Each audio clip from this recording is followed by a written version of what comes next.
ભરૂચના બિસ્માર બનેલા માર્ગોના સમારકામ માટે રાજ્ય સરકાર દ્વારા 6.50 કરોડની ગ્રાન્ટ ફાળવવામાં આવી છે, ત્યારે આવનાર દિવસોમાં માર્ગોના સમારકામની કામગીરી હાથ ધરાશે। ભરૂચમાં ચોમાસાના સમયમાં શહેરના મોટા ભાગના માર્ગો બિસ્માર બન્યા હતા, જેના કારણે વાહન ચાલકો અનેક મુશ્કેલીઓનો સામનો કરી રહ્યા હતા।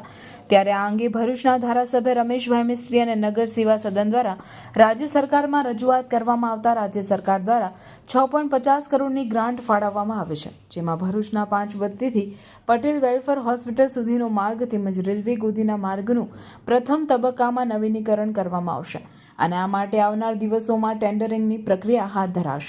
ભરૂચના મોટા ભાગના માર્ગોના નવીનીકરણ નગર સેવા સદન દ્વારા કામગીરી હાથ ધરવામાં આવશે। સરકાર દ્વારા 6.5 કરોડની ફાળવણી ભરૂચના બિસ્માર બનેલ માર્ગ માટે કરવામાં આવે છે, ત્યારે કામગીરી ગુણવત્તાયુક્ત થાય તે માટે પાલિકા તંત્ર સાથે પ્રજાજનો પણ જાગૃત રહે તે આવશ્યક છે।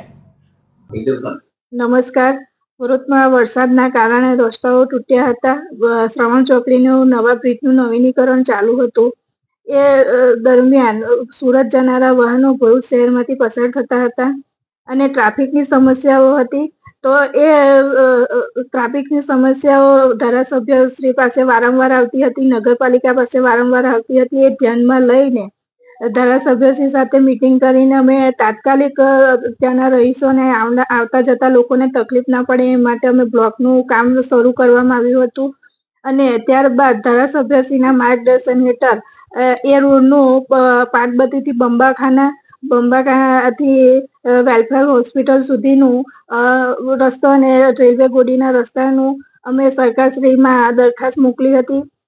એ દરખાસ્ત આજ રોજ અમને ₹6.50 કરોડ મળ્યા છે અને એ રસ્તાનું અમે ટેન્ડરની પ્રક્રિયા પર શરૂ કરવામાં આવી છે અને ટેન્ડર પ્રક્રિયા પૂર્ણ થશે એટલે વહેલી તકે રોડનું કામગીરી પર પૂર્ણ કરીશું અને આ રસ્તા માટે ત્યાંના સ્થાનિકો અને આવતા જતા લોકોને તકલીફ ના પડે એ રીતે પૂરેપૂરું ધ્યાન પર રાખીશું।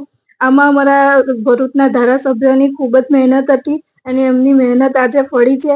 એ બદલ હું ભરૂચ નગરપાલિકા વતી હું ખૂબ ખૂબ આભાર પણ એમનો વ્યક્ત કરું છું અને આવી જ રીતે અનેકો રસ્તાઓને અમે નવીનીકરણ કરીશું અને અમે જે કહીએ છીએ એ કરીને અમે બતાવ્યું, એ આજે પુરવાર થાય છે અને જે અમને કોઈક લોક પ્રસિદ્ધિ કરવાનો શોખ પણ નથી અને જે લોકો ગેરમાર્ગે નગરપાલિકાને દોરે છે, મહેરબાની કરીને અમે નગરપાલિકાને ગેરમાર્ગે દોરવાનું બંધ કરે।